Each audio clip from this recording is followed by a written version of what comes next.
In this video, I'm going to give you a complete walkthrough on how to use the Frameo app. You can see right here, it does not cost any money, and basically you can just connect this to your Frameo frame. I'll show you how to do that in this video, and do the pairing code, and add photos, delete your account information, and more on like so.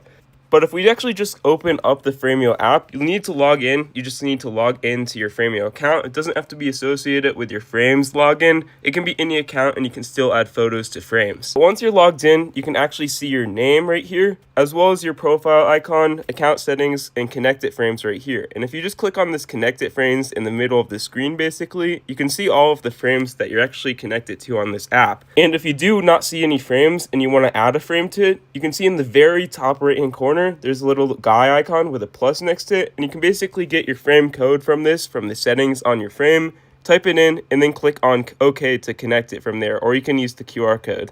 But you can see right here, once you've actually added a frame, you can simply just click on the frame to modify it. You can view all of the frame photos, and you can even invite friends to your frame if you want to do that as well, or remove it in the top right hand corner with these three dots right here. And once on this page, you can easily add, edit, change, or remove any photos just on your frame. You don't actually have to do it on the physical frame, but you can see right here, the frame is online. If we just swipe back to this page, it says it's online. And if we click on these three little, like this grid icon in the bottom middle of the screen, you can see all of these photos just here on my screen. These are all of the photos in my camera roll, and you can simply add them to frames that you are already connected to. Now, let me just say, I want to add this photo right here. You can add multiple just by clicking on the select option. You can see the select option will just show up like so, but you can basically select all the photos you want to add, and then you can click on the next option right here. And you can see it'll send it to the frame that you actually want to choose. If you have multiple, you can actually deselect and select certain ones if you only want to send it to certain frames. And once here, you simply want to click on the next option, and you can actually write a caption for this photo if you want to, or all the photos that you're actually trying to add to your frame. And once you've actually done that, you click on the next option, and you can see if you want the frame, like if your frame is rotated in portrait mode, you simply want to have it like this, or if it is landscape mode, if it is like vertical or diagonal, you can actually set it like this. Now, make sure it's actually fit to the frame, which how you can do this is you click on the fit to frame option here, if you do want it to be like this on if it is a portrait frame. And then you can click on the send photo, and it will simply add this photo to your frame. You can see it says sent right there.